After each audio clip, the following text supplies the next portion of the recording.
بسم الله الرحمن الرحيم.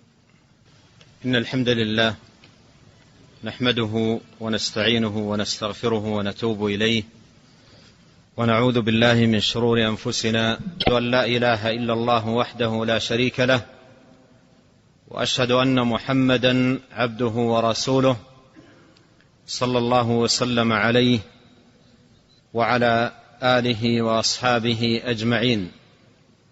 اللهم لا علم لنا إلا ما علمتنا، اللهم علمنا ما ينفعنا وزدنا علما، وأصلح لنا شأننا كله، ولا تكلنا إلى أنفسنا طرفة عين. أما بعد، فهذا لقاء طيب ومبارك إن شاء الله، نجتمع هذا الاجتماع في بيت من بيوت الله، وعلى ذكر لله عز وجل، بذكر شرعه وما أمر جل في علاه عباده بذكره. وقد جاء في الحديث عن نبينا عليه الصلاة والسلام أنه قال: ما اجتمع قوم في بيت من بيوت الله يتلون كتاب الله ويتدارسونه بينهم إلا نزلت عليهم السكينة وغشيتهم الرحمة وحفتهم الملائكة وذكرهم الله في من عنده. ومجلسنا هذا اجتماع على هذا الشأن، تذاكر كتاب الله عز وجل وسنة نبيه صلى الله عليه وسلم، آملين من الله عز وجل الذي يسر لنا هذا اللقاء أن يتقبله منا، وأن يجعله لنا نافعا وإليه مقربا، وأن يعيذنا والمسلمين من الفتن ما ظهر منها وما بطن، وأن يصلح لنا شأننا كله، إنه تبارك وتعالى سميع الدعاء، وهو أهل الرجاء، وهو حسبنا ونعم الوكيل. وعنوان هذا اللقاء حقوق ولاة الأمر. ومن المعلوم أن هذا الحق الذي هو حق ولاة الأمر ليس حقا افترضه الناس، وإنما هو حق أوجبه الله سبحانه، وأوجبه رسوله صلوات الله وسلامه عليه في أحاديث كثيرة جاءت عنه صلوات الله وسلامه وبركاته عليه. بل إن هذا الحق جاء في بعض النصوص مضموما إلى حقوق الله على عباده من صلاة وصيام ونحو ذلك من الطاعات، مرتبا على ذلك كله دخول الجنة، مما يفيد أيها الإخوة الكرام أن هذا الحق حق عظيم، وأن الواجب على كل مسلم في سماعه للأدلة الشرعية المأثورة المبينة لهذا الحق العظيم والمقررة لهذا الواجب أن يكون تعامله مع هذه النصوص نظير تعامله مع النصوص الأخرى التي فيها الأمر مثلا بالصلاة، أو الأمر بالصيام، أو الأمر بالصدق والصلة والبر وغير ذلك، لأن الآمر بذلك واحد، والذي أوجب هذا الحق واحد، والطاعة واجبة في ذلك كله. ولا يجوز لمسلم يؤمن بالله واليوم الآخر أن يجد في نفسه حرجا أو حزازة من الأحاديث التي جاءت عن رسول الله صلى الله عليه وسلم في بيان حق ولي الأمر ووجوب السمع والطاعة له، بل عليه أن يتلقى هذه الأحاديث بالقبول وانشراح الصدر نظير تلقيه للأحاديث التي جاءت في أوامر أخرى وأحكام أخرى. إذ إن بعض الناس قد يستمع إلى أحاديث في الصلاة، في الصيام، في الصدق، في الصبر، في الصلة، ولا يجد في نفسه وحشة أو حرجا أو حزازة أو نحو ذلك. فإذا سمع الأحاديث التي تتعلق بولي الأمر وجد في نفسه شيئا وتأثر بسماع ذلك، مما يدل على ضعف الإيمان وضعف الصلة بأحاديث الرسول الكريم عليه الصلاة والسلام. وقد قال الله تبارك وتعالى: فلا وربك لا يؤمنون حتى يحكموك فيما شجر بينهم ثم لا يجدوا في أنفسهم حرجا مما قضيت ويسلموا تسليما. وفي معنى هذه الآية الكريمة ودلالتها العظيمة نستمع إلى كلمة للعلامة ابن القيم رحمه الله تعالى في رسالته المعروفة بالتبوكية، حيث أورد رحمه الله تعالى هذه الآية الكريمة ثم قال: فأقسم سبحانه بأجل مقسم به، أقسم بنفسه فلا وربك لا يؤمنون، فأقسم سبحانه بأجل مقسم به وهو نفسه عز وجل على أنه لا يثبت لهم الإيمان ولا يكونون من أهله حتى يحكموا رسول الله صلى الله عليه وسلم في جميع موارد النزاع في جميع أبواب الدين، فإن لفظة ما من صيغ العموم، فإنها موصولة، أي بمعنى الذي، فإنها موصولة تقتضي نفي الإيمان أو يوجد تحكيمه في جميع ما شجر بينهم. ولم يقتصر على هذا حتى ضم إليه انشراح صدورهم بحكمه، حيث لا يجدون في أنفسهم حرجا، وهو الضيق والحصر من حكمه، بل يقبلوا حكمه بالانشراح ويقابلوه بالتسليم، لا أنهم يأخذونه على إغماض ويشربونه على قدى، فإن هذا مناف للإيمان، بل لا بد أن يكون أخذه بقبول ورضا وانشراح صدر. ومتى أراد العبد أن يعلم هذا،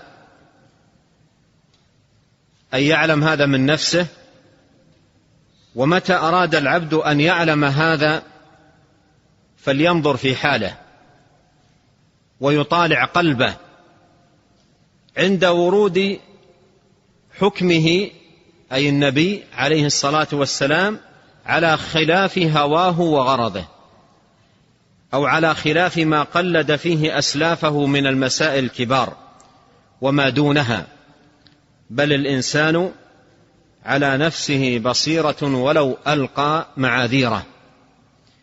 فسبحان الله، كم من حزازة في نفوس كثير من الناس من كثير من النصوص.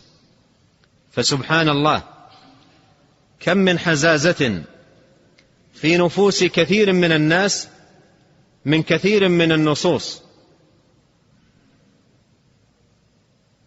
وبودهم أن لو لم ترد، وبودهم أن لو لم ترد. وكم من حرارة في أكبادهم منها، وكم من شجا في حلوقهم منها ومن موردها، ستبدو لهم تلك السرائر بالذي يسوء ويخزي يوم تبلى السرائر. هذا كلام عظيم متين لهذا الإمام رحمه الله تعالى وغفر له.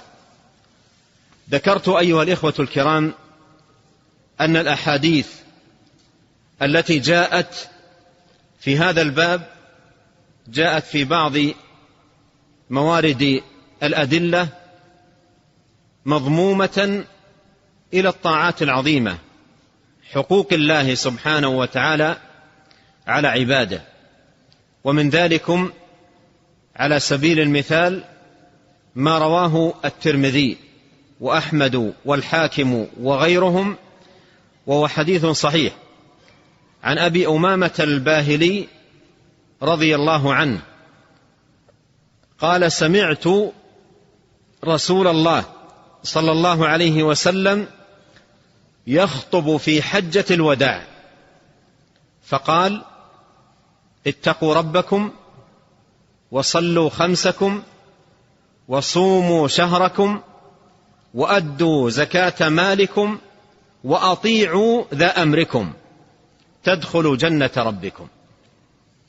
فتأمل هذا الحديث، كيف أن النبي الكريم عليه الصلاة والسلام ذكر هذه الخصال الخمس الموجبة لدخول الجنة،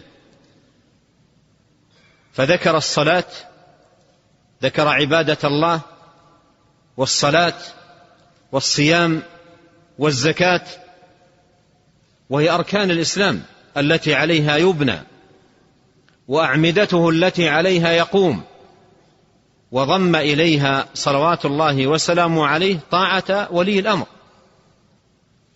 وأطيعوا ذا أمركم، ضم طاعة ولي الأمر إلى أداء الصلاة وأداء الصيام وأداء الزكاة والقيام بهذه الفرائض العظيمة من فرائض الإسلام، مما يدل دلالة بينة على أهمية طاعة ولي الأمر في هذا الدين، وأنه واجب من واجبات هذا الدين أوجبه الله سبحانه وتعالى على عباده، وأوجبه رسوله صلى الله عليه وسلم في أحاديث كثيرة صحت عنه صلوات الله وسلامه وبركاته عليه، ويأتي الإشارة إلى شيء منها بإذن الله تبارك وتعالى. وإذا تأملت هذا الحديث، حديث أبي أمامة، يذكر النبي عليه الصلاة والسلام الصلاة، ويذكر الصيام، ويذكر الزكاة، وهي فرائض الإسلام واجبات الدين التي عليها يبنى، ويضم إليها طاعة ولي الأمر. فكما أن المسلم يتلقى الأحاديث الواردة في الصلاة أو الصيام أو الزكاة بالقبول وانشراح الصدر، فإن الواجب عليه أن يتلقى أيضا الأحاديث الواردة في طاعة ولي الأمر بالقبول وانشراح الصدر، دون أن يكون في قلبه شيء من ذلك، أو حرج من ذلك، أو حزازة من ذلك، أو ضيق من ذلك، بل عليه أن يتلقاها بالقبول، لأنها جزء من الدين الذي أمرنا الله سبحانه وتعالى به، وأمرنا به رسوله ومصطفاه صلوات الله وسلامه وبركاته عليه.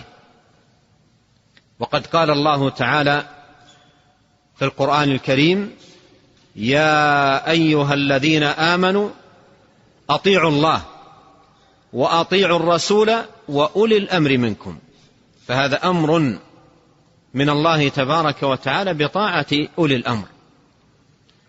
وجاء عن نبينا صلى الله عليه وسلم في ذلك أحاديث كثيرة صلوات الله وسلامه وبركاته عليه.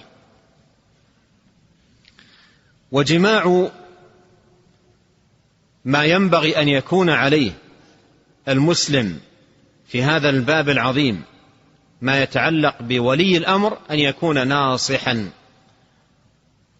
لا أن يكون غاشا خائنا، فإن الدين كله قائم على النصيحة ومبناه على النصيحة، فليس فيه غش ولا غل ولا خيانة، بل هو دين قائم على النصيحة. ولهذا جاء في صحيح مسلم من حديث تميم الداري رضي الله عنه أن النبي صلى الله عليه وسلم قال: الدين النصيحة. قلنا: لمن يا رسول الله؟ قال: لله ولكتابه ولرسوله ولأئمة المسلمين وعامتهم. فنص صلوات الله وسلامه عليه في جملة أبواب النصيحة المطلوبة النصح لولي الأمر. وفي هذا المعنى جاء عنه صلوات الله وسلامه عليه عدد من الأحاديث، منها ما رواه الإمام أحمد في مسنده ومالك في موطئه عن أبي هريرة أن رسول الله صلى الله عليه وسلم قال: إن الله يرضى لكم ثلاثا ويسخط لكم ثلاثا. يرضى لكم أن تعبدوه لا تشركوا به شيئا، وأن تعتصموا بحبل الله جميعا، وأن تناصحوا من ولاه الله أمركم. وجاء في المسند للإمام أحمد بسند صحيح عن زيد بن ثابت في حديث طويل وفيه: 3 خصال لا يغل عليهن قلب مسلم أبدا: إخلاص العمل لله، ومناصحة ولاة الأمر، ولزوم الجماعة، فإن دعوتهم تحيط من ورائهم. فهذه الأحاديث كلها في بيان وجوب النصح لولاة الأمر. والنصح في معناه العام إرادة الخير للغير، وأن يحب للغير ما يحبه لنفسه، وأن يعامله بما يحب أن يعامل به. والمعاملة التي ينبغي أن يرضاها كل فرد لولي الأمر هي المعاملة التي يرضاها لنفسه لو كان هو ولي الأمر. وقد قال عليه الصلاة والسلام: لا يؤمن أحدكم حتى يحب لأخيه ما يحب لنفسه. فالدين قائم على النصيحة، ومن النصيحة التي هي من دين الله تبارك وتعالى النصح لولي الأمر. والنصيحة لولي الأمر تتناول السمع والطاعة له في غير معصية الله، تتناول الدعاء له بالصلاح والهداية والمعافاة، تتناول البعد عن سبه وإغار الصدور عليه، تتناول معان عديدة نص عليها أهل العلم رحمهم الله تعالى في بيان هذا الحديث وشرحه. ومن ذلكم ما قاله أبو عمرو ابن الصلاح رحمه الله تعالى، قال: والنصيحة لأئمة المسلمين معاونتهم على الحق وطاعتهم فيه وتذكيرهم به وتنبيههم في رفق ولطف ومجانبة الوثوب عليهم والدعاء لهم بالتوفيق وحث الأغيار على ذلك. وقال النووي رحمه الله تعالى في شرحه لصحيح مسلم: وأما النصيحة لأئمة المسلمين فمعاونتهم على الحق وطاعتهم فيه وأمرهم به وتنبيههم وتذكيرهم بلطف ورفق وإعلامهم بما غفلوا عنه ولم يبلغهم من حقوق المسلمين وترك الخروج عليهم وتألف الناس لطاعتهم. وقال ابن حجر رحمه الله تعالى: والنصيحة لأئمة المسلمين إعانتهم على ما حملوا القيام به وتنبيههم عند الغفلة وسد خلتهم عند الهفوة وجمع الكلمة عليهم ورد القلوب النافرة إليهم. ومن أعظم نصيحتهم دفعهم عن الظلم بالتي هي أحسن. ومن جملة أئمة المسلمين أئمة الاجتهاد أي العلماء، وتقع النصيحة لهم ببث علومهم ونشر مناقبهم وتحسين الظن بهم. تقدم معنا أيها الإخوة الكرام قول نبينا عليه الصلاة والسلام في حديث زيد بن ثابت: 3 خصال لا يغل عليهن قلب امرئ مسلم. لا يغل عليهن قلب امرئ مسلم أي لا يجد غلا أو ضغينة أو حزازة أو بغضا أو كراهة، بل يتلقاها بالقبول والانشراح،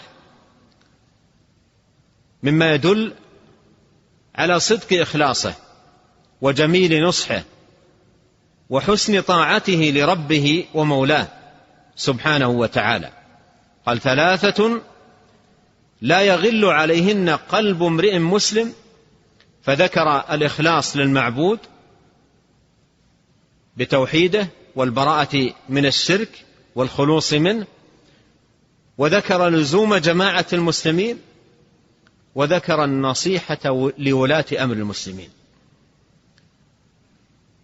فإذا كان في قلب العبد شيء من الغل تجاه لزوم الجماعة مثلا، أو تجاه النصح لولي الأمر مثلا، فهذا دليل على وهاء إيمانه وضعف دينه، لأن النبي عليه الصلاة والسلام وصف قلب المسلم بأنه لا يغل على هذه الأمور، بل يتلقاها بالقبول والانشراح والرضا. يقول ابن القيم رحمه الله في كتابه مفتاح دار السعادة: معنى لا يغل عليهن قلب مسلم أي لا يحمل الغل، أي لا يحمل الغل، ولا يبقى فيه مع هذه الثلاثة، أي إن وجدت في المسلم هذه الخصال الثلاث: الإخلاص لله والمناصحة لولاة الأمر ولزوم الجماعة، فهذا دليل على ذهاب الغل من قلبه. ولا يبقى فيه مع هذه الثلاثة، أي لا يبقى الغل، فإنها تنفي الغل والغش وفساد القلب وسخائمه. إلى أن قال رحمه الله: وقوله ومناصحة أئمة المسلمين هذا أيضا مناف للغل والغش، فإن النصيحة لا تجامع الغل إذ هي ضده، فمن نصح الأئمة والأمة فقد برئ من الغل. قال: وقوله ولزوم جماعتهم هذا أيضا مما يطهر القلب من الغل والغش، فإن صاحبه للزومه جماعة المسلمين يحب لهم ما يحب لنفسه، ويكره لهم ما يكره لها، ويسوءه ما يسوءهم، ويسره ما يسرهم. هذه أيها الإخوة الكرام مقدمة بين يدي جملة من الأحاديث المأثورة الثابتة عن رسولنا الكريم صلوات الله وسلامه عليه في بيان هذا الحق العظيم. والأحاديث في هذا الباب، باب حقوق الأمر والسمع والطاعة لهم إلى غير ذلك من حقوقهم المأثورة عن نبينا الكريم صلوات الله وسلامه عليه، كثيرة جدا جمعها أهل العلم، بل أفردها بعضهم في مصنفات خاصة، وضمنت أيضا في أبواب خاصة في دواوين السنة وكتب الحديث المشهورة. وفي هذا المقام رأيت الاقتصار على 11 حديثا في هذا الباب جمعها النووي رحمه الله تعالى في كتابه المشهور رياض الصالحين، وهو كتاب قل أن يخلو بيت منه،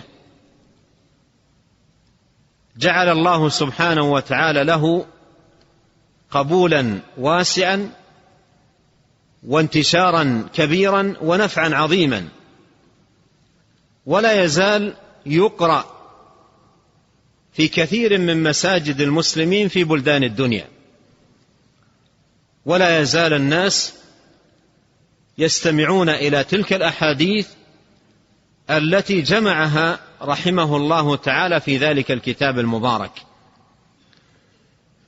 فلشهرة هذا الكتاب ومكانته ولحسن الجمع ودقته في أبواب هذا الكتاب اقتصرت على هذه الأحاديث التي ساقها رحمه الله تعالى في كتابه رياض الصالحين، وهي جمعت باختيار دقيق وانتقاء متقن لجملة من الأحاديث المتعلقة بحقوق ولاة الأمر. أوردها رحمه الله تعالى في باب وجوب طاعة ولاة الأمر في غير معصية الله، وتحريم طاعتهم في المعصية. الحديث الأول حديث ابن عمر رضي الله عنهما عن النبي صلى الله عليه وسلم قال: على المرء السمع والطاعة فيما أحب وكره، إلا أن يؤمر بمعصية، فإذا أمر بمعصية فلا سمع ولا طاعة.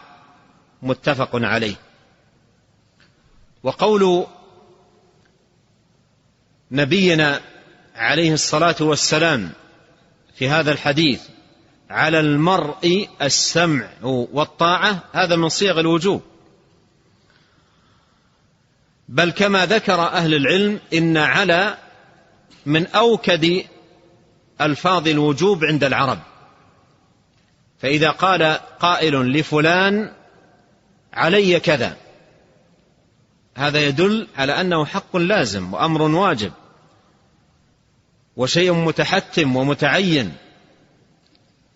مثل قول الله عز وجل ولله على الناس حج البيت، هذا يدل على وجوبه. فقوله على المرء المسلم السمع والطاعة أي يجب عليه أن يسمع ويطيع. يسمع في ماذا ويطيع في ماذا؟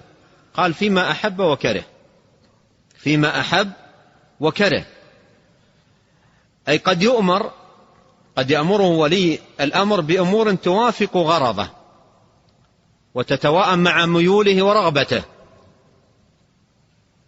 وقد يأمره بأمور لا توافق رغبته ولا تتوافق مع ميوله وليس فيها مخالفة لشرع الله، لأنه إن كان فيها مخالفة لشرع الله وأمره بها فلا طاعة لمخلوق في معصية الخالق. قال فيما أحب وكره، أي فيما أحبه المأمور وكرهه، لا أن تكون الطاعة فيما يوافق هوى الإنسان ورغبته أو ميوله، بل تكون الطاعة فيما أحب وفيما كره أيضا، إلا أن يؤمر بمعصية. قال فإذا أمر بمعصية فلا سمع ولا طاعة. والمراد بقوله فلا سمع ولا طاعة أي في هذا الشيء المعين الذي أمره به وفيه معصية لله، وليس المراد انتفاء السمع والطاعة مطلقا لولي الأمر، وإنما في هذا الشيء المعين الذي أمره به وفيه معصية الله لا سمع له ولا طاعة،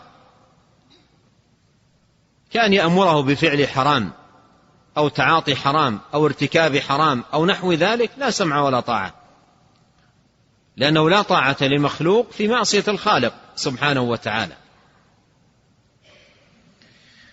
الحديث الثاني حديث ابن عمر رضي الله عنهما قال كنا إذا بايعنا رسول الله صلى الله عليه وسلم على السمع والطاعة يقول لنا فيما استطعتم،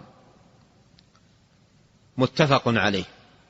وهذا الحديث فيه المبايعة على السمع والطاعة، وفيه أن هذا الباب منوط بالاستطاعة، وقد قال الله سبحانه وتعالى فاتقوا الله ما استطعتم، وقال لا يكلف الله نفسا إلا وسعها، والدين مبني على ذلك. فقال عليه الصلاة والسلام فيما استطعتم، أي أن الطاعة واجبة في حدود ما يستطيعه العبد، ولا يتعلق هذا كما سبق بما يميل إليه العبد أو يرغب به العبد، بل فيما يستطيعه العبد ويقدر عليه. الحديث الثالث حديث ابن عمر رضي الله عنهما قال سمعت رسول الله صلى الله عليه وسلم يقول من خلع يدا من طاعة لقي الله يوم القيامة ولا حجة له. من خلع يدا من طاعة لقي الله يوم القيامة ولا حجة له. ومن مات وليس في عنقه بيعة مات ميتة جاهلية. رواه مسلم. وفي رواية له ومن مات وهو مفارق للجماعة فإنه يموت ميتة جاهلية.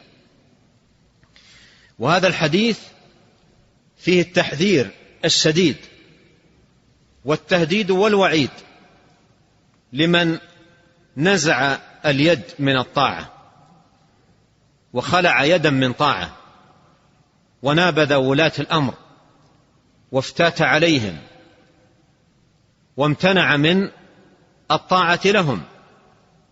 فإذا كان الإنسان بهذا الوصف فإنه يلقى الله كما أخبر رسول الله صلى الله عليه وسلم يوم القيامة ولا حجة له، يلقى الله يوم القيامة ولا حجة له، أي في هذا الفعل. لماذا؟ لأنه فعل لا مستند له من الشرع ولا مبنى عليه ولا مستند عليه من دين الله تبارك وتعالى، بل النصوص جاءت محذرة من ذلك، فيأتي ولا حجة له، ليس عنده أي حجة.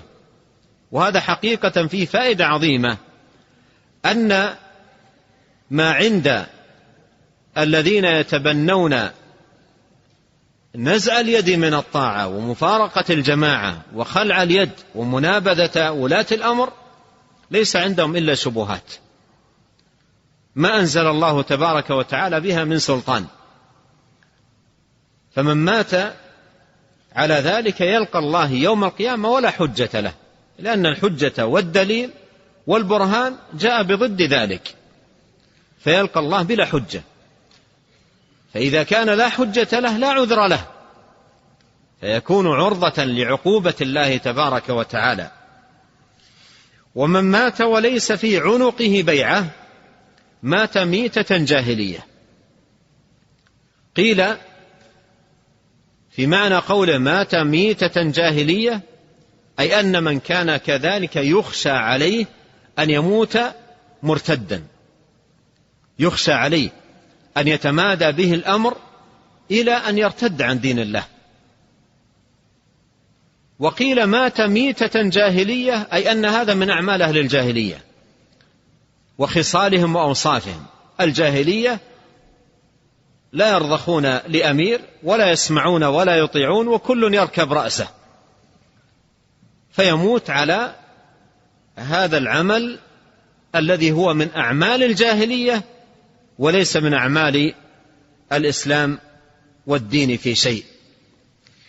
الحديث الرابع حديث أنس رضي الله عنه قال قال رسول الله صلى الله عليه وسلم اسمعوا وأطيعوا وإن استعمل عليكم عبد حبشي كأن رأسه زبيبة، رواه البخاري.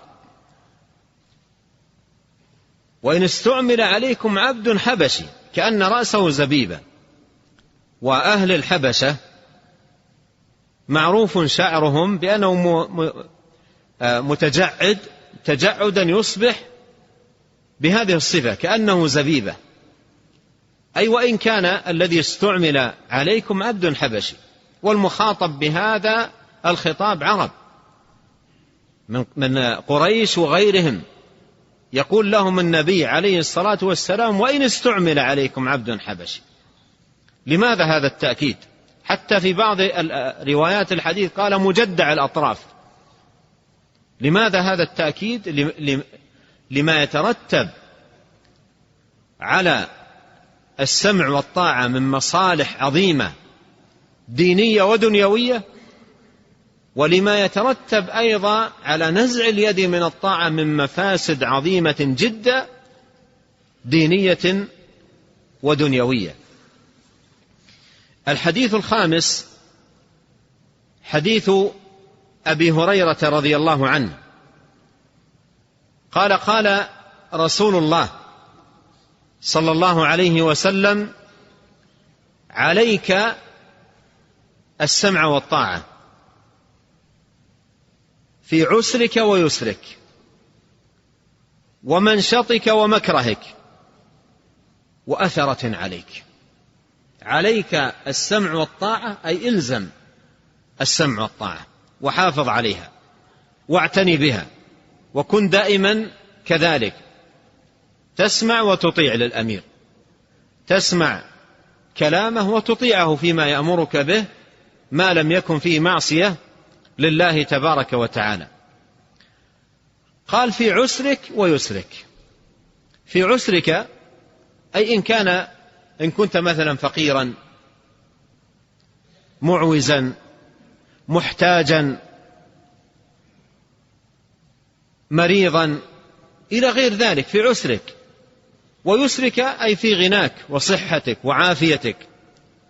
فالسمع والطاعة للأمير لا يتعلق بحال الإنسان، لا يتعلق بحال الإنسان. يعني بعض الناس يقول إن كان مثلا أعطاني من الدنيا أنا أسمع وأطيع، أما أبقى فقيرا لا سمع ولا طاعة مثلا.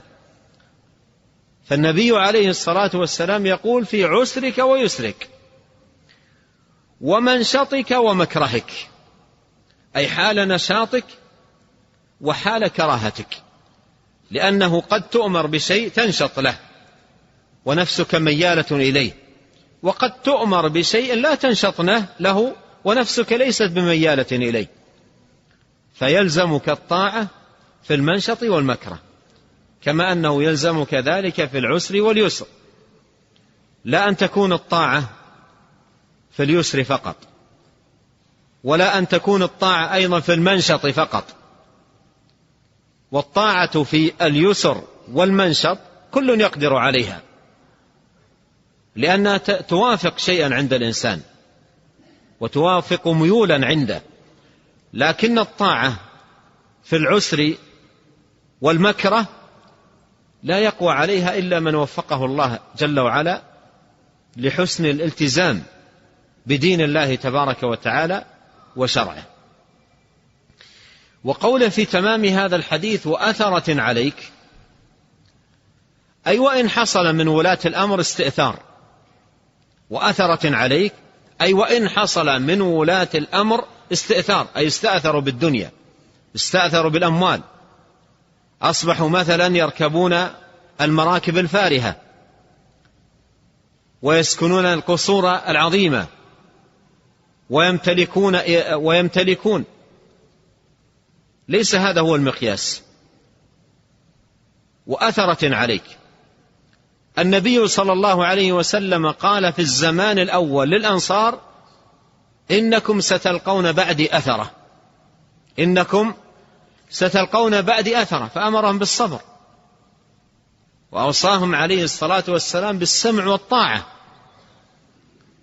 حتى وإن استأثر الوالي بالمال فإنها الطاعة لازمة، وإذا أطعت أديت الذي عليك، إذا أطعت أديت الذي عليك.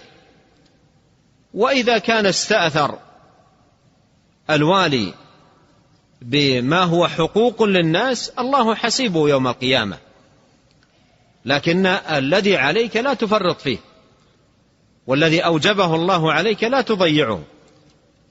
فإذا ضيع مثلا ولي الأمر حقك فلا تضيع حقه، إذا لم يتق الله فيك فاتق الله فيه، إذا لم يتقي ولي الأمر الله فيك فاتق الله فيه، لأن الله سيسألك ويسأل يوم القيامة، وستقف أنت بين يدي الله وهو أيضا سيقف بين يدي الله، وكل يحاسبه الله.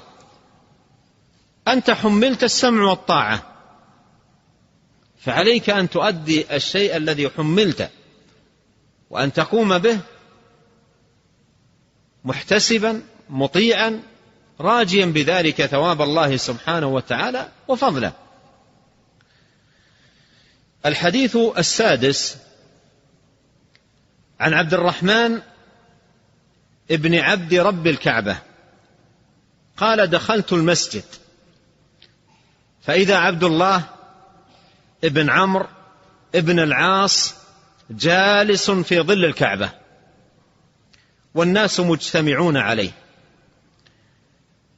فأتيتهم فجلست إليه، فقال كنا مع رسول الله صلى الله عليه وسلم في سفر، فنزلنا منزلا فمنا من يصلح خباءه ومنا من ينتظل ومنا من هو في جشره، إذ نادى منادي رسول الله صلى الله عليه وسلم الصلاة جامعة فاجتمعنا.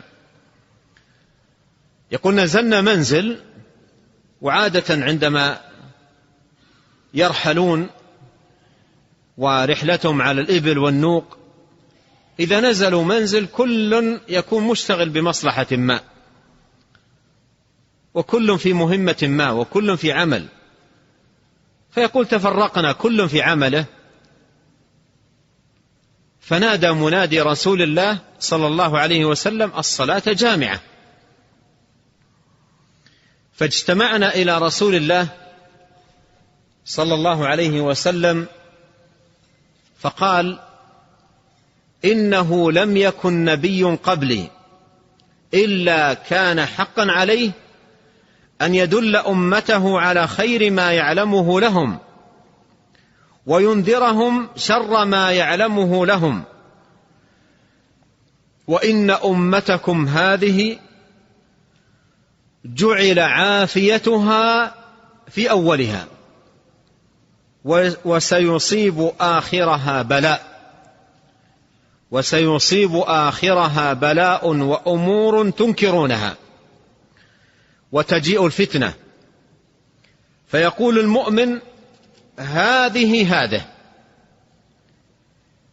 فمن أحب أن يزحزح عن النار ويدخل الجنة فلتأته منيته وهو يؤمن بالله واليوم الآخر، وليأتي إلى الناس الذي يحب أن يؤتى إليه.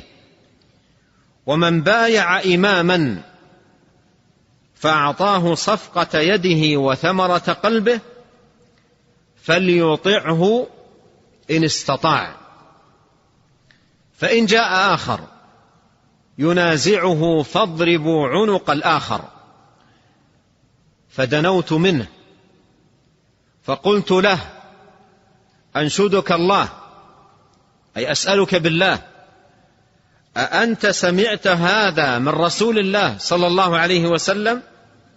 فأهوى إلى أذنيه وقلبه بيديه، يعني وضع يديه على أذنيه وقلبه وقال: سمعته أذناي ووعاه قلبي. سمعته أذناي ووعاه قلبي، أي من رسول الله صلوات الله وسلامه وبركاته عليه. وتأمل رعاك الله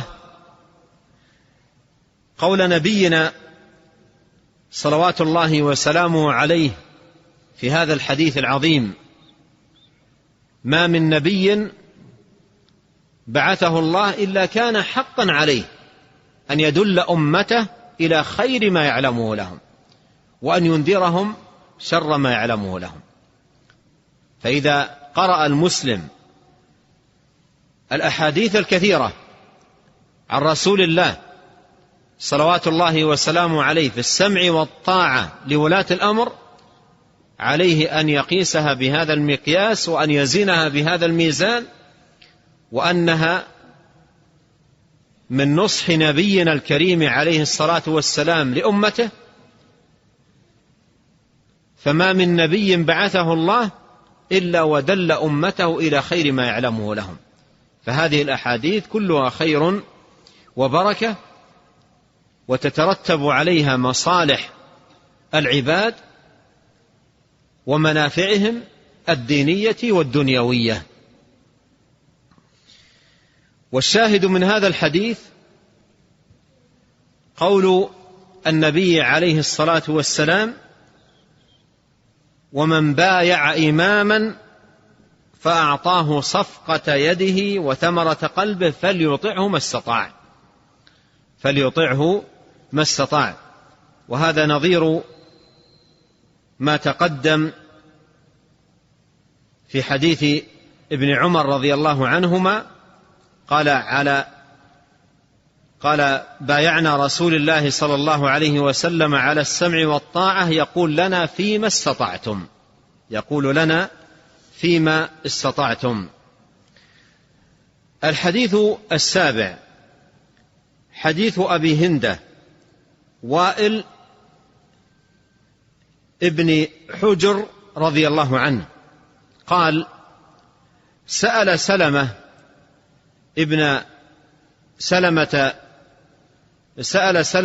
ابن يزيد الجعفي رسول الله صلى الله عليه وسلم فقال: يا نبي الله، أرأيت إن قامت علينا أمراء يسألون حقهم ويمنعون حقنا. انتبه، إن قامت علينا أمراء يسألون حقهم، أي يطلبون منا أن نؤدي حقوقهم كاملة، يطلبون من الرعية أن يؤدوا حقوق ولاة الأمر كاملة، ويمنعون حقنا، أي حقنا لا يعطوننا إياه. ماذا نصنع إذا ابتلينا بولاة هذه صفتهم؟ أي شيء نصنع؟ يطلبون الحق الذي لهم ولا يؤدون الحق الذي عليهم، ماذا نصنع؟ ما تأمرنا؟ فأعرض عنه الرسول عليه الصلاة والسلام. قيل كأنه كره مسألته ولم يرد أن يفتح بابا في هذا. قال فأعرض عنه، ثم سأله في الثانية والثالثة، أي أعاد عليه هذا السؤال. فقال رسول الله صلى الله عليه وسلم اسمعوا وأطيعوا، اسمعوا وأطيعوا، فإنما عليهم ما حملوا وعليكم ما حملتم. رواه مسلم. عليهم ما حملوا، حملوا العدل، حملوا العدل. الله عز وجل أمرهم بالعدل، ولهذا سبحان الله في الآية الكريمة التي مرت معنا: يا أيها الذين آمنوا أطيعوا الله وأطيعوا الرسول وأولي الأمر منكم. الآية التي قبلها إن الله يأمركم أن تؤدوا الأمانات إلى أهلها. بعض العلماء في كتب التفسير قال الآية الأولى تتعلق بولاة الأمر، والآية الثانية التي تليها يا أيها الذين آمنوا أطيعوا الله وأطيعوا الرسول وأولي الأمر منكم تتعلق بالرعية. فولاة الأمر مأمورون بالعدل، حملهم الله العدل في الرعية، والرعية حملهم السمع والطاعة. فولاة الأمر حملوا العدل، والرعية حملوا السمع والطاعة لولاة الأمر. هذا معنى قول النبي عليه الصلاة والسلام فإنما عليهم ما حملوا، أي الولاة، وعليكم ما حملتم. فأنتم حملتم السمع والطاعة فأدوا هذا الذي اؤتمنتم عليه، وقوموا به وافيا، وأدوه تاما حتى تجدوا ثوابه وأجره. وقد مر معنا حديث أبي أمامة الباهلي في هذا الباب. فهم حملوا العدل، والرعية حملت السمع والطاعة. وإذا قام الرعية بما حملوا وجدوا ثواب ذلك يوم القيامة. وقد مر معنا حديث أبي أمامة قال تدخلوا جنة ربكم. الحديث الثامن حديث عبد الله بن مسعود رضي الله عنه قال قال رسول الله صلى الله عليه وسلم إنها ستكون بعدي أثرة وأمور تنكرونها. إنها ستكون بعدي أثرة وأمور تنكرونها. قالوا يا رسول الله كيف تأمر من أدرك منا ذلك؟ كيف تأمر من أدرك منا ذلك؟ قال تؤدون الحق الذي عليكم وتسألون الله الذي لكم. متفق عليه. قال عليه الصلاة والسلام إنها ستكون بعدي أثرة، أي من الولاة يستأثرون بالأموال، يستأثرون بحقوق الناس، لا يؤدون الحق الذي للناس، وأيضا تجدون منهم أمور تنكرونها. فالصحابة أهل محبة للخير وإرادة للخير، فسألوا النبي عليه الصلاة والسلام كيف تأمر من أدرك منا ذلك؟ ماذا نصنع؟ الآن لو تركت هذه القضية لهوى الإنسان، إنها ستكون بعدي أثرة وأمور تنكرونها، إذا وجد الأثرة والأمور التي ينكرها نفسه إلى ماذا تدعو؟ إلى أي شيء تدعو نفسه؟ تدعوه نفسه إلى عدم الطاعة وعدم الاستجابة، ويقول كيف أطيع وقد أخذ حقي وتعدى على مالي واستأثر بالدنيا إلى غير ذلك، فنفسه تأبى. فقالوا ما تأمرنا إذا أدركنا ذلك؟ قال تؤدون الحق الذي عليكم وتسألون الله الذي لكم. تؤدون الحق الذي عليكم وهو السمع والطاعة، وتسألون الله سبحانه وتعالى الحق الذي لكم، أي تطلبون من الله أن ييسر لكم الحصول على حقوقكم، وبهذا تكون أديت واجبك الديني. أنت أديت الواجب الديني الذي سيسألك الله عن يوم القيامة، أديته السمع والطاعة، هذا الذي أمرت به.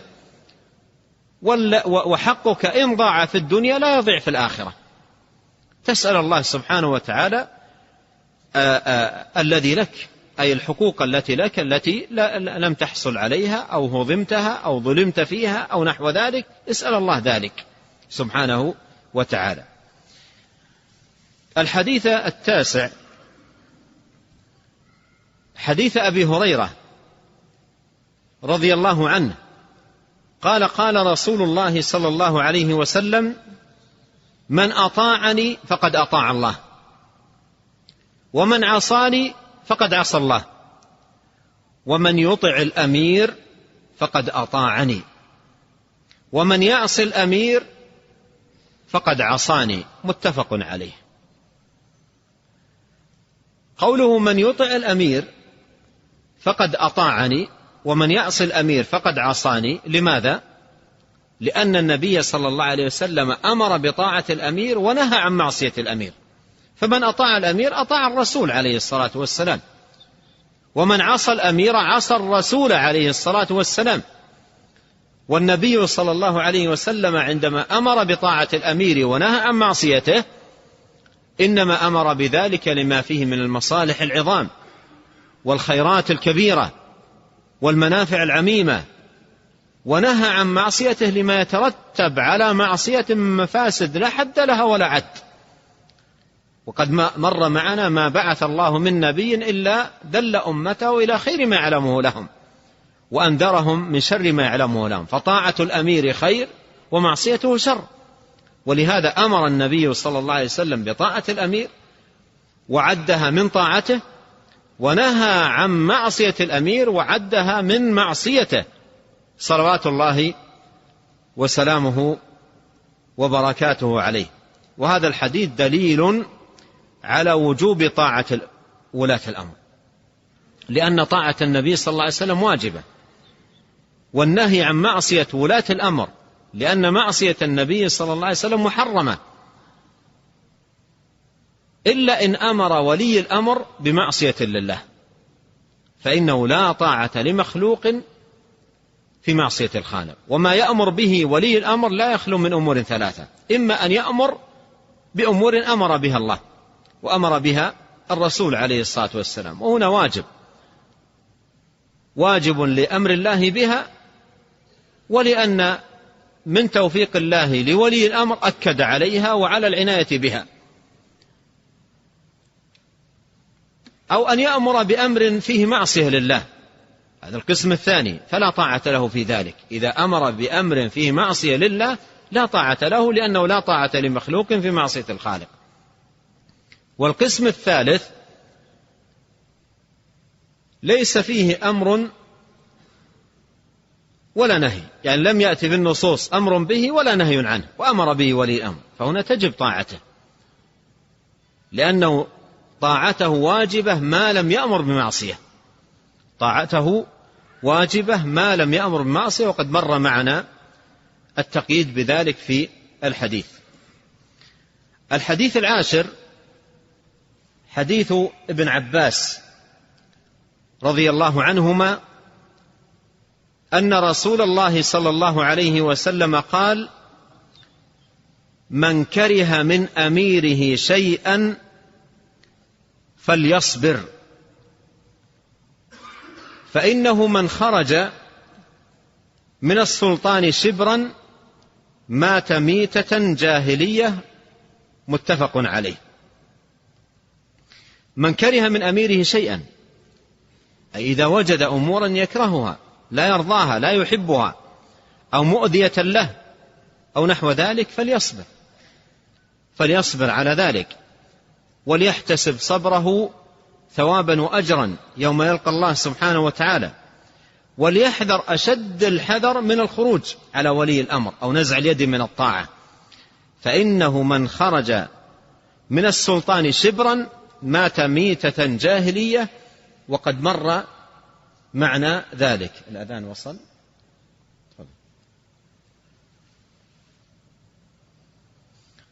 الحديث 11 وهو خاتمة هذه الأحاديث، حديث أبي بكرة رضي الله عنه قال: سمعت رسول الله صلى الله عليه وسلم يقول: من أهان السلطان أهانه الله.